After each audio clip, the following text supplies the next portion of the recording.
The silver begins to liquefy at 961 degrees Celsius. In the citadel of Otrar, the air is thick with the copper taste of blood and the acrid smoke of burning naphtha, but the heat in the crucible is the only thing that matters to the executioners. It is the year 1219. Inalchuq, the governor of this Khwarezmia and outpost, is bound. He has held out for 5 months against the Mongol siege, retreating finally to the upper levels of the citadel where, depleted of ammunition, his remaining guards resorted to throwing bricks and roof tiles at the advancing Tumens. His resistance has ended. The molten metal is not for coinage or commerce, but for a singular, thermal application. The silver is poured into the governor's eyes and ears. It is a terminal receipt for a debt incurred 1 year prior, when Inalchuq seized a caravan of 500 men and murdered them on suspicion of espionage. This specific thermal energy transfer marks the opening of a kinetic chain reaction that will result in the demographic contraction of the Iranian plateau by perhaps 15 million human lives. The physics of empire has shifted. The trade routes are no longer conduits for silk, but arteries for a hemorrhage that will not clot for the centuries. To understand the scale of the destruction, one must first dissect the anatomy of the organism that was destroyed. The Silk Road was not merely a line on a map but a complex metabolic system of commerce, sustained by the Sogdians. These people were the intermediaries of Eurasia, operating a logistical lattice that stretched from the Tancourt in Chang'an to the markets of Byzantium. They were described by contemporaries as possessing deep-set eyes and profuse beards, holding a cultural disposition where fathers and sons treated each other with the financial detachment of business partners. Upon reaching the age of 20, a Sogdian male was expected to travel to neighboring kingdoms, his social standing determined solely by his ability to generate profit. They colonized the route not with armies, but with settlements designed for varying degrees of resource extraction and transit. In the Fertile Crescent between the Amu Darya and Des-Wire Darya rivers, they engineered a hydraulic civilization. The agricultural yield of Samarkand and Bukhara relied on sophisticated irrigation canals like the Dargoem, which diverted the glacial meltwater of the Zara-Fs-Achin River to feed a population density that the arid steppe could not otherwise support. The physical footprint of this commercial empire extended into the hostile elevations of the continental interior. At 7,000 feet above sea level, in the rugged highlands of what is now Uzbekistan, the city of Tugunbulak stands as a testament to industrial adaptation. Here the atmospheric pressure is lower, the winters are severe, and the growing season is short. Yet between the 6th and 11th centuries, this settlement covered 300 acres, twice the size of Pompeii. The residents did not merely survive, they operated a heavy industrial complex. The soil here is rich in iron ore, and the surrounding juniper forests provided the carbon necessary for smelting. Archaeologists have recovered football-sized rocks dense with iron pellets and vast mounds of slag, indicating production scales that exceeded local demand. They forged the steel for the swords and arrowheads that would eventually be turned against them. This was a high-altitude node in a supply chain that moved weaponry and tools to the Turkic Khagan and the lowland oases, a symbiosis of nomad and settler that defied the traditional dichotomy of the steppe. The commodities moving through these arteries were not limited to iron and silk. The caravans carried the chemical precursors for the most terrifying thermal weapons of the medieval era. From the natural sea pages of the Caspian and the Fergana Valley, traders transported naphtha light, volatile petroleum fractions known as fierce fire oil. This substance possessed a low flash point and a high energy density. When mixed with pine resin for adhesion and sulfur for toxic smoke and acoustic shock, it became a weapon that adhered to organic matter and burned despite the application of water. The chemistry of these mixtures was sophisticated.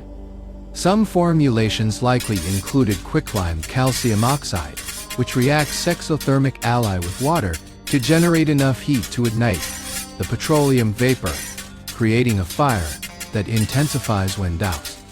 The mechanical application of these chemical agents reached its zenith in the engineering workshops of the Song dynasty, technology that bled westward along the trade routes. The pen huoqi was a continuous stream flame hardware, a distinct evolution from the single-shot siphons of the Byzantine navy. It utilized a double-piston bellows system constructed of brass. The mechanics were precise: a push stroke and a pull stroke. Both forced the naphtha through the nozzle, ensuring a relentless sheet of flame rather than intermittent bursts. Gunpowder, low in nitrate and not yet explosive, served as the slow-match ignition system at the mouth of the projector. This was not magic, it was fluid dynamics and chemical engineering applied to the destruction of wooden fortifications and human tissue. Genghis Khan commanded a military apparatus that integrated these technologies with the biological efficiency of the steppe horse. The Mongol mount is a distinct biological machine, possessing a metabolism adapted to convert low-quality cellulose steppe grass into kinetic energy over vast distances. These horses store fat subcontusions and viscerally, allowing them to function in caloric deficits that would kill European breeds. The Mongol saddle, with its high pommel cantle, locked the rider into a stable platform, transferring the vibration of 50,000 hooves into a stable firing solution for the composite recover bout. The logistic requirements of this cavalry were immense. Each warrior maintained a string of 3 to 5 horses, rotating them to manage fatigue and hydration. In the absence of water, the cavalryman would open a vein in the horse's neck, drinking the blood to sustain hydration and protein levels before sealing the wound. This was a parasitic symbiosis that allowed the army to move without a conventional supply train, covering terrain deemed impassable by sedentary strategists. The invasion of Khwarezmia in 1219 was precipitated by the diplomatic violation at Otrar, but its execution was a masterclass in asymmetrical maneuver. The Shah of Khwarezm, Muhammad I, commanded a larger force, estimated at 400,000 men, but his strategic disposition was flawed. He dispersed his troops into city garrisons, relying on the static defense of mud brick walls. The Mongols, numbering perhaps 150,000, did not strike a single blow initially. They moved. Genghis Khan sent his son Genghis I north to tie down the Khwarezmian reserves, while he led the main body of the army through the Kyzyl Kum desert, a reds and wasteland considered untraversable.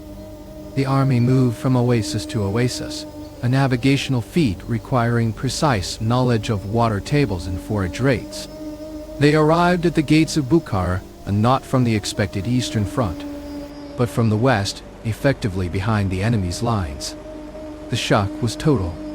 Bukhara was not a fortress. It was a center of Islamic scholarship and trade, encased in a single wall. The garrison, realizing they were cut off, attempted a breakout and were slaughtered in the open field. The city surrendered. The Mongols entered, and the systematic processing of the population began. The artisans were separated for deportation to Mongolia, human capital to be extracted. The young men were conscripted into the Hazhar, the levy of prisoners used as human shields and labor for filling moats. The remaining population was dispossessed. As the looting commenced, a fire broke out, consuming the wooden structures of the city. The Dome of Islam was reduced to a blackened skeleton. From the pulpit of the main mosque, the Khan declared himself the flail of God, a punishment for the sins of the elite. This was not theology, it was psychological warfare designed to induce paralysis in the next target. That target was Samarkand. The city possessed formidable fortifications and a garrison of 100,000 men, including 20 war elephants. The Mongols arrived with the captives from Bukhara, driving them forward to absorb the initial volley of arrows and naphtha pots. The psychological impact of seeing neighbors and kin forced against the walls broke the will of the defenders. The garrison launched a sortie, a desperate attempt to break the siege ring. The Mongols employed the feigned retreat, a tactical maneuver requiring absolute discipline to execute without devolving into a rout. They drew the Khwarezmian heavy cavalry into the open, stretched their lines, and then wheeled to annihilate them. 50,000 soldiers died in the trap. The citadel held out for 5 days. When it fell, the 30,000 Kyzyl Turks, who had defected to the Mongols, hoping for mercy based on shared steppe heritage, were executed to a man.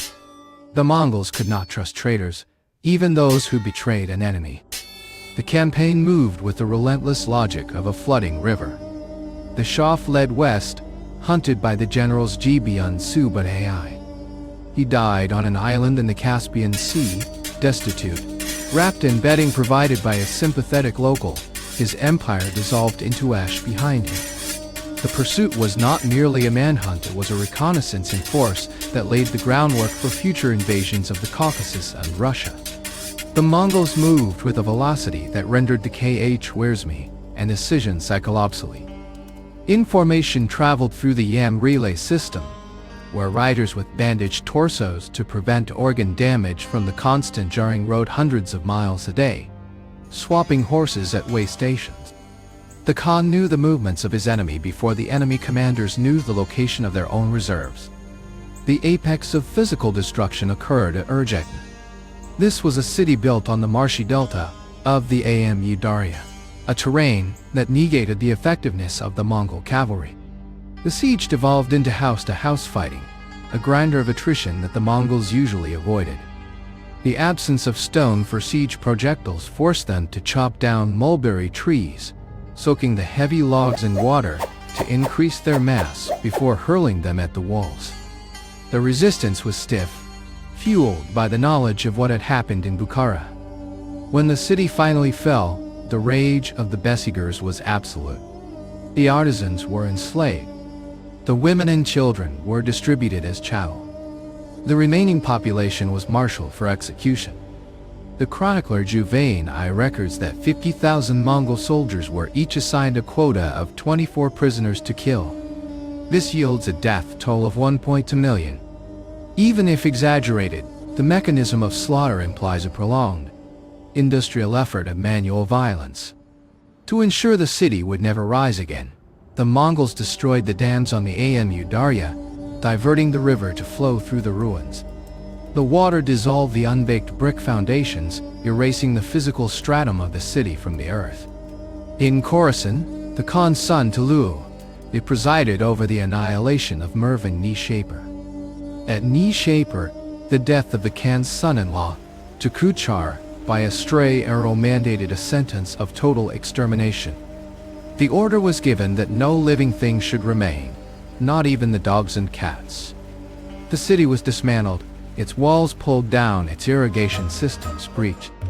The skulls of the dead were piled in pyramids, men, women, and children separated into distinct geometric formations.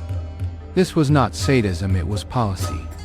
The terror generated by these pyramids traveled faster than the army, encouraging subsequent cities to surrender without resistance. It was a calculation of efficiency. A massacre today saves a siege tomorrow. The technological transfer during this period was not unidirectional. As the Mongols absorbed the engineers of China and the chemists of Persia, the battlefield evolved. The thunder crash bombs, cast iron shells, filled with gunpowder, were deployed to shatter the morale of defenders. These devices, originating in the Jinsong Wars, utilized high-nitrate gunpowder, mixtures capable of bursting iron casings, sending shrapnel tearing through soft tissue and wooden ramparts. The acoustic shockwave alone was often sufficient to incapacitate horses and disorient troops unaccustomed to explosive warfare. The skies over the sieges were streaked with fire arrows and rocket-propelled incendiaries. The flying crows with magic fire, winged rockets that carried payloads of burning powder into the heart of fortifications. In the Indian subcontinent, the trajectory of conquest took a different thermal form. Decades prior to the Mongol deluge, the Umayyad general, Muhammad bin Qasim, had laid siege to Dabal and Sind. His engineers employed the Manj and IQ, a heavy trebuchet, to hurl projectiles of Naphtha stone. The targeting was precise. The yard arm of the temple's flagstaff was shattered, a psychological blow that preceded the physical breach. The use of water-white naphtha, a refined distillate similar to kerosene, allowed for fires that burned with intense heat and little smoke, ideal for night operations where confusion was a force multiplier. The subsequent administration of Sind established a template of integration, but the initial point of contact was searing heat. The Mongol campaign against Khwarezmia concluded with the Battle of the Indus in 1221. Yala al-Din, the son of the dead Shah, made a final stand on the riverbanks. His army was crushed, pinned against the water. He escaped by riding his horse off a cliff into the river, a feat of physical prowess that elicited a rare nod of respect from Genghis Khan. But the resistance was broken. The Khwarezmian Empire was not merely conquered, it was eviscerated. The irrigation canals that had sustained the region for millennia silted up or were deliberately destroyed. The Qanats, underground water channels that prevented evaporation in the desert heat, collapsed from lack of maintenance. The ecological base of the civilization was severed. The dust eventually settled, but the chemical signature of the conquest remained. In the sediment beds of Tian Kai Lake and other reservoirs along the Silk Road, core samples reveal a distinct layer of black carbon and soot dating to this era. It is a geological scar, a spike in biomass burning that decouples completely from the natural climate record. The fires set by the Mongols to clear fields, to signal troops, to destroy cities burned hot enough and long enough to leave a permanent stain in the earth. The lush agricultural and pastoral lands of the eastern Silk Road were converted into a pyrogenic landscape. The soot flux in the 20th century does not match the intensity of the 13th. The wars of men eclipsed the fires of nature. The Silk Road did not die, it was repurposed. Under the Pax Mongol ICA, trade would eventually resume, safer and faster than before, protected by the very ruthlessness that had cleared the path. But the demographic void in Central Asia remained.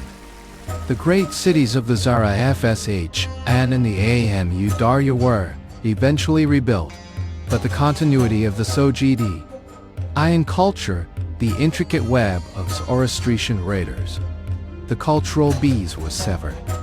They were absorbed, Islamized, and Turkified. The language of the contracts and the ancient letters faded, replaced by the chancery scripts of the new Khanates. In the end, the physical reality of the conquest is not found in the gold of the looted treasuries or the silk of the tribute wagons. It is found in the silence of the Otrar oasis, where the mound of the citadel still rises from the steppe, a melted tomb of mud brick. It is found in the high-altitude ruins of Tugunbulak, where the wind whistles through slag piles that once forged the armor of an empire. And it is found in the microscopic particulate matter trapped in the lake beds of the Tian Shan, a layer of ash that marks the moment when the world burned, and the smoke drifted east, settling slowly over the mountains like a shroud.